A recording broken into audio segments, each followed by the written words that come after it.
देख रहे हैं लाइव खबर हर पल। मैं हूं आपके साथ रेखा मिश्रा। जयराम महतो की पार्टी जेएलकेएम की मुश्किलें बढ़ सकती है, ये बातें हम यूं ही नहीं कह रहे हैं। दरअसल इसके पीछे की वजह है कि जयराम महतो की पार्टी जेएलकेएम पर विदेशी फंडिंग का आरोप लगा है और यह मामला चुनाव आयोग के पास पहुंचा है और इस पूरे मामले को लेकर के बोकारो डीसी को भी अवगत करा दिया गया है।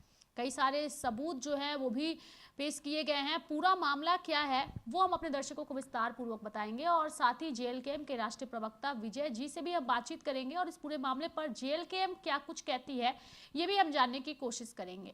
हालांकि जेएलकेएम एक ऐसी पार्टी है जिसकी चर्चा भारत के अलग अलग जगहों पर लगातार हो रही है और भारत के अलावा विदेशों से भी लोग अब जेएलकेएम को अपनी पहचान के साथ अपना समर्थन देते हैं और इसकी जानकारी जयराम महतो ने चुनाव के दौरान भी साझा किया था कि किस तरीके से उनकी पार्टी को लोग अपना समर्थन दे रहे हैं।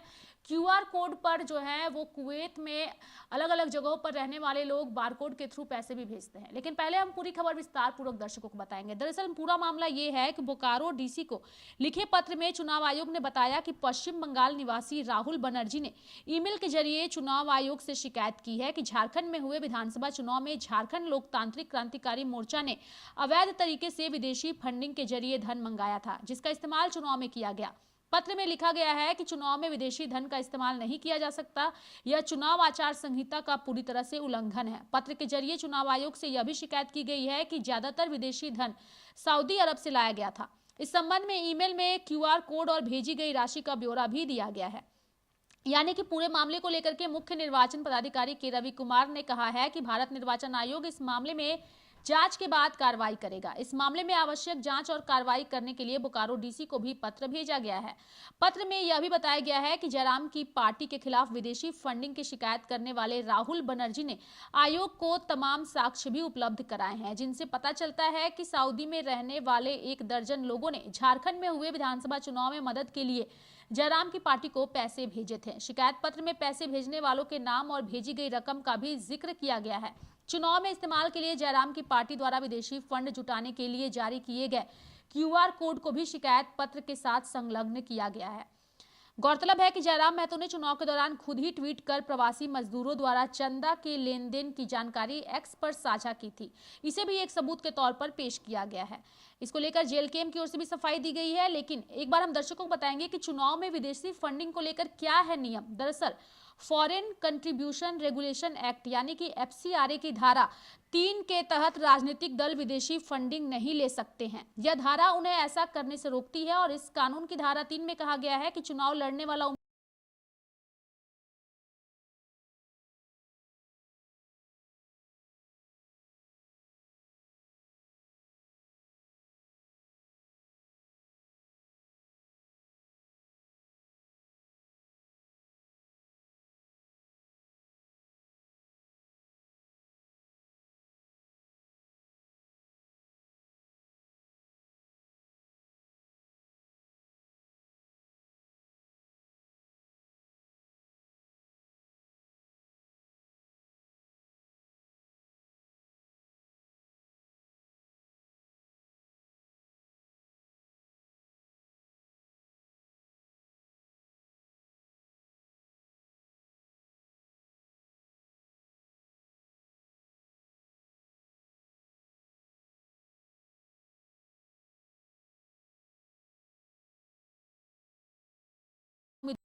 विजय जी, अगर आपको मेरी आवाज आ रही है तो मेरा सवाल ये है कि जेएलकेएम पर विदेशी फंडिंग का आरोप लगा है।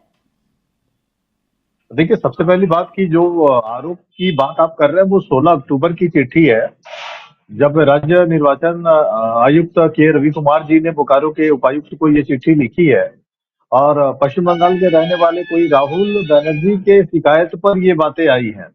मैं ये कहना चाहता हूँ कि विदेशी चंदे का मतलब क्या है? कोई संस्थागत चंदा आया है क्या? कोई इंस्टीट्यूशनल फंडिंग हुई है क्या पार्टी को? हम लोग तो खुद ही ये बात कह रहे हैं कि जो हमारे समर्थक है, जो हमारे रिश्तेदार हैं और जो हमारे भाई बंधु हैं जो विदेशों में काम करते हैं, जो भारतीय ओरिजिन के जो नागरिक हैं, एनआरआई नहीं है, विदेश के नागरिक नहीं है, जो भारतीय ओरिजिन के मजदूर है और वो जो दूसरे देशों में काम कर रहे हैं, वो विचारधारा से प्रभावित होकर के अपने भाई को चुनाव में मदद किया है। तो इसको विदेशी फंडिंग के श्रेणी में रखा जा सकता है क्या? तो सबसे पहले चुनाव के मामले में जो विदेशी फंडिंग का जो डेफिनेशन है उसको क्लियर होना चाहिए। मान लीजिए कि किसी बात को लेकर के आपका परिजन अगर विदेश से पैसा भेजता है, आपका भाई बंधु अगर 5,000 10,000 रुपया भेजता है, तो क्या उसको चुनावी चंदे के रूप में आप मानेंगे क्या? तो सवाल ये भी है।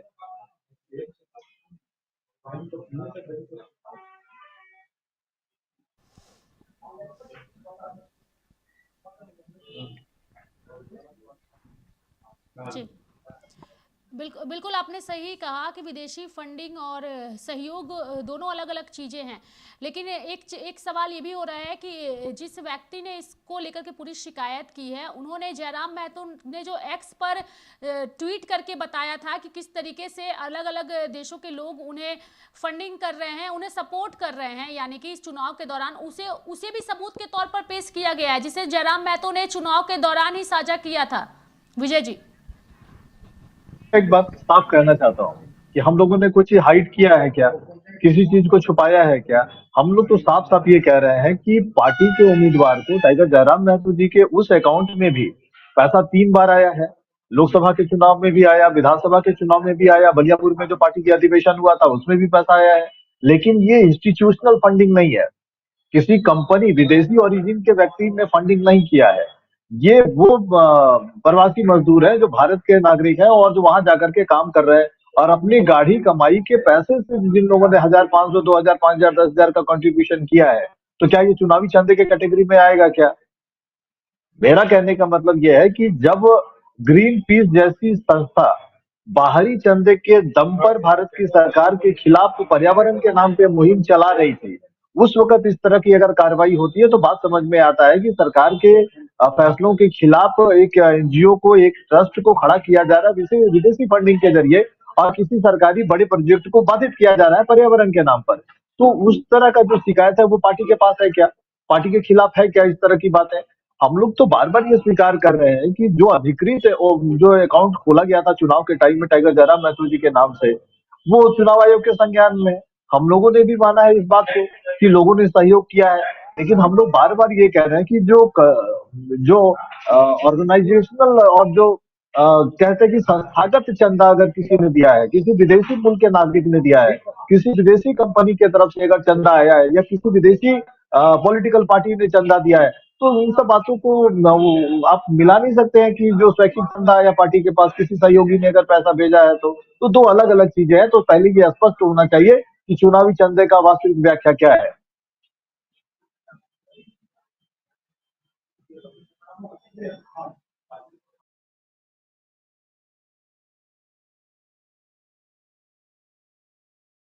विजय जी, तो आपसे यहाँ पे फिलहाल एक सवाल ये रहेगा कि जेएलकेएम की जो लोकप्रियता बढ़ी है और जयराम महतो की जो लोकप्रियता बढ़ी है, क्या इस वजह से जो है वो लोग डरे हुए हैं और यही वजह है कि अब जयराम महतो की पार्टी जेएलकेएम को बदनाम करने की कोशिश की जा रही है और ऐसे ऐसे मुद्दे उठाए जा रहे हैं जिसका कोई जनाधार ही नहीं है? आपको क्या लगता है? बिल्कुल यही बात है, बिल्कुल यही बात है। कुछ लोग हैं जो कि विरोधी के साथ मिले हुए हैं। ये राजनीति से प्रेरित आरोप है और मैं ये कहना चाहता हूं कि ये मनगढ़ंत आरोप है। चुनाव आयोग को भ्रमित किया गया है और उसी भ्रम की स्थिति में चुनाव आयोग ने बोकारो के उपायुक्त को चिट्ठी लिखी है। मैं ये पूरी जिम्मेवारी के साथ कहना चाहता हूं कि कोई संस्थागत चुनावी चंदा हमारी पार्टी को नहीं मिला, टाइगर जयराम जी को नहीं मिला है और हम लोगों ने चुनाव में किसी ऐसे विदेशी फंडिंग का इस्तेमाल नहीं किया है जो किसी संस्थागत रूप से आता हो, विदेशी नागरिक से आता हो, विदेशी राजनीतिक दल से आता हो। हम लोगों के पास इंडिविजुअल चंदा आया है जो भारत के प्रवासी मजदूर है, जो दूसरे देशों में काम करते हैं। उन्होंने स्वेच्छा से पार्टी के कोष में टाइगर जयराम महतो जी के निजी अकाउंट में लोगों ने विदेशों से चंदा भेजा है और ये भारत के नागरिक है, ये कोई एनआरआई भी नहीं है। तो सबसे पहले इस बात को समझना पड़ेगा, ये पूरा का पूरा राजनीतिक से प्रेरित है। हमको लग रहा है कि के रवि कुमार जी ने भी जो बोकारो के उपायुक्त को चिट्ठी लिखी है, तो ये चिट्ठी भी भ्रम पैदा करने वाला है। ये 16 अक्टूबर की चिट्ठी है, तो कहीं ना 16 नवंबर की चिट्ठी है, तो कहीं ना कहीं हमको लग रहा है कि ये जो प्रेरित होकर के गलत मंशा से जो चार्ज को फ्रेम किया जा रहा है, तो उसको भी रिकवर करने की जरूरत है। और एक आईएएस अधिकारी बोकारो की उपायुक्त है, तो हमको लग रहा है कि वही पूरी जिम्मेवारी के साथ इस पे अपना काम करेंगी। लेकिन पार्टी की तरफ से मैं साफ कर देता हूँ कि संस्थागत विदेशी चंदा पार्टी ने स्वीकार नहीं किया है इस चुनाव में।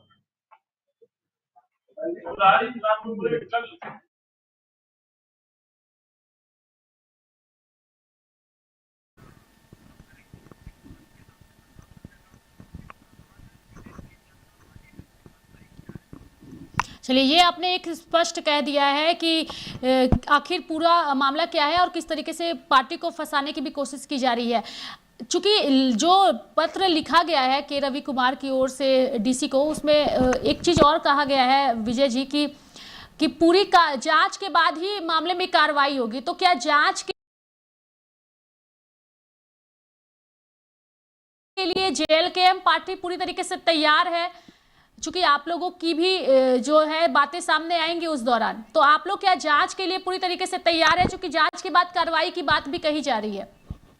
निश्चित तौर पर बिल्कुल हम लोग तैयार हैं, लेकिन ये राजनीति से प्रेरित नहीं होना चाहिए और ये पारदर्शिता के साथ होनी चाहिए। और जो विदेशी चंदे का चुनाव में इस्तेमाल की जो व्याख्या है, तो जरा फॉरेन फंडिंग को उस कॉन्टेक्स्ट में भी देखना चाहिए। अगर कोई भाई बंधु या रिश्तेदार अगर अगर उम्मीदवार को मदद किया है अपनी गाढ़ी कमाई से, जो भारत का नागरिक है और प्रवासी मजदूर है, तो उसको चुनावी चंदे की श्रेणी में नहीं रखा जा सकता है।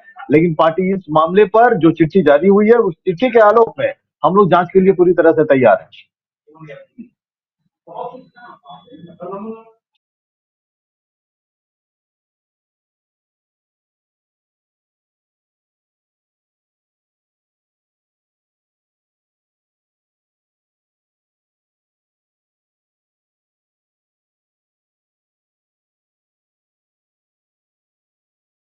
जांच में पूरी तरीके से सहयोग जो है वो करने के लिए तैयार है। चूंकि ये तो इस पर तो आपने स्पष्ट कर दिया विजय जी कि ये जो पूरा मामला है जांच का है भले, लेकिन फंसाने की कोशिश की जा रही है। हालांकि इस पर आपने अपनी प्रतिक्रिया भी स्पष्ट कर दी है, यानी कि जेएलकेएम पार्टी की प्रतिक्रिया आपने स्पष्ट कर दी है। एक सवाल छात्रों के लिए आपकी तरफ से है, चूंकि छात्र जो है वो जेएलकेएम पार्टी से नाराज चल रहे हैं। क्या वजह है जो जेएसएससी सीजीएल के छात्र हैं वो जेएलकेएम के नेताओं से नाराज चल रहे हैं? मैं चाहूंगी इस चीज को भी आप स्पष्ट करिए, चूंकि जेएसएससी सीजीएल का मामला भी काफी तूल पकड़ा हुआ है राज्य में। नहीं, बिल्कुल देखिए, जेएसएस सीजीएल के मैटर पे पार्टी का स्टैंड साफ है, पार्टी छात्रों के साथ है। और जो हम लोगों के नेता है निश्चित तौर पर इस बात को सड़क पर उठा रहे हैं। आज जेएसएससी के कार्यालय का घेराव का प्रयास हो रहा है। निश्चित तौर पर इस बीच में जो डीबी का काम चल रहा है, जो डॉक्यूमेंट वेरिफिकेशन का काम चल रहा है, आयोग को रोकना चाहिए। क्योंकि सरकार के स्तर पर वहां पे कॉन्ट्राडिक्शन है कि एक तरफ डीबी का काम चल रहा है, दूसरी तरफ सीआईडी जांच का आदेश हुआ है। तो अगर सरकार पूरी तरह से आश्वस्त है कि जेएसएससी सीजीएल के मैटर पर कोई गड़बड़ी नहीं हुई है, तो फिर सीआईडी जांच का आदेश सरकार ने क्यों दिया? और जब जांच चल रही है, सीआईडी जांच का आदेश हुआ है, तो फिर इस प्रोसेस को रोके रखना चाहिए था। तो कहीं ना कहीं इस पूरे मामले पर सरकार की मंशा साफ नहीं है। वो सीआईडी जांच के बहाने छात्रों के आंखों में धूल झोंकने का काम कर रही है, और दूसरी ओर जो डॉक्यूमेंट वेरिफिकेशन का काम है वो बदस्तूर जारी है। निश्चित तौर पर हम लोग ये आरोप लगाते हैं कि पार्टी के तरफ से हम लोग का ये कहना है कि अधिकारियों और नेताओं ने मिलकर के सीजीएल के सीटों को 25 से 35 लाख के बीच में सौदा किया है। अब बहुत सारी सीटों को बेचा गया है। मेरा हम लोगों की तरफ से साफ ये कहना है कि छात्रों ने जब डिमांड किया है कि जो 2025 सीटों पर वैकेंसी है सीजीएल के मैटर पर, तो सीजीएल के मैटर पे 2025 सीटों पर जो प्रोसीडिंग है, उस प्रोसीडिंग को रोकना चाहिए। और जो निर्धारित संख्या है, संख्या से अधिक परिणाम दिया गया है, इसका भी जांच होना चाहिए कि किन परिस्थितियों में अधिक परिणाम दिए गए हैं। और दूसरी सबसे बड़ी बात कि छात्रों की कोई नाराजगी नहीं है। कुछ लोग ऐसे हैं जो दिग्भ्रमित कर रहे हैं छात्रों को, बट छात्र को पता है कि हम लोग निश्चित तौर पर उनके साथ हैं। और अगर नहीं होता तो सीजीएल के मैटर पर टाइगर जयराम महतो जी ने जिस ढंग से विधानसभा के अंदर दो दो बार इस मैटर को उठाया, वो मैटर नहीं उठता। तो हम लोगों ने जो बात सड़कों पर किया है, मंचों पर किया है छात्रों के फेवर में, उन्हीं बातों को हम लोगों ने विधानसभा में भी उठाने का काम किया है। कुछ लोग ऐसे हैं जो पार्टी के खिलाफ दुष्प्रचार कर रहे हैं, उनकी अपनी मंशा हो सकती है। पार्टी निश्चित तौर पर पूरी मजबूती के साथ छात्रों के साथ खड़ी है।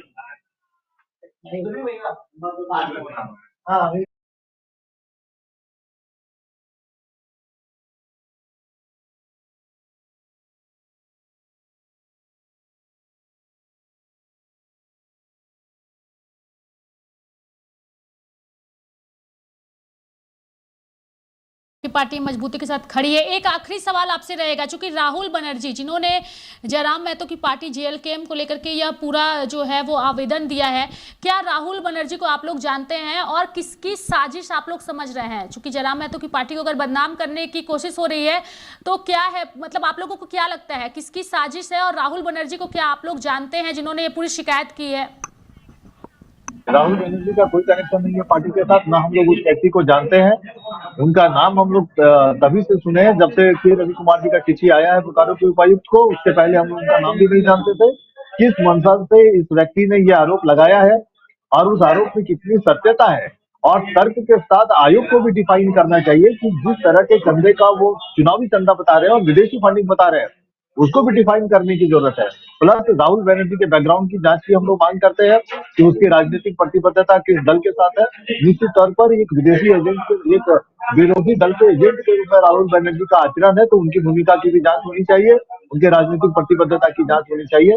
हम लोग ये मांग करके चलते हैं कि राजनीतिक प्रतिशोध की भावना से, राजनीतिक षड्यंत्र के तहत राहुल बनर्जी को हथियार बनाया जा रहा है, और उस व्यक्ति के खिलाफ भी हम लोग जांच की मांग करते हैं कि क्यों इस तरह का आरोप वो टाइगर के ऊपर लगा रहे हैं या फिर पार्टी के ऊपर वो लगा रहे हैं विदेशी चंदे को लेकर के। तो उनकी भूमिका भी जांच होनी चाहिए, और हम लोग राजनीतिक षड्यंत्र से इनकार नहीं करते।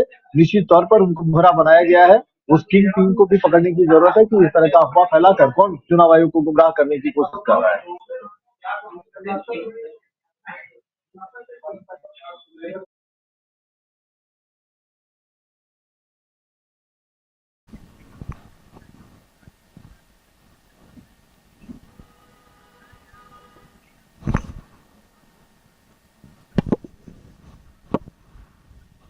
चलिए, ये आपने अपनी बातों को रखा है। बहुत बहुत धन्यवाद विजय जी हमारे साथ जुड़ने के लिए और तमाम अपनी बातों को रखने के लिए। चूंकि जनता भी जानना चाह रही थी कि ये जो आरोप लगे हैं जयराम महतो की पार्टी जेएलकेएम पर, उन आरोपों में कितनी सत्यता है और पार्टी का इस पर स्टैंड क्या है, पार्टी के स्टैंड को और साथ ही आरोपों पर आपने अपनी बातों को रखा है, इसके लिए बहुत बहुत धन्यवाद हमारे साथ जुड़ने के लिए। चूंकि जयराम महतो की पार्टी जेएलकेएम की मुश्किलें फिलहाल बढ़ती नजर आ रही है, लेकिन पार्टी अपने स्टैंड पर और अपनी बातों को लेकर के बिल्कुल कायम नजर आ रही है। मेरे साथ फिलहाल अभी के लिए इस खबर में इतना ही। आप देखते रहिए लाइव इंडिया हर पल। नमस्कार।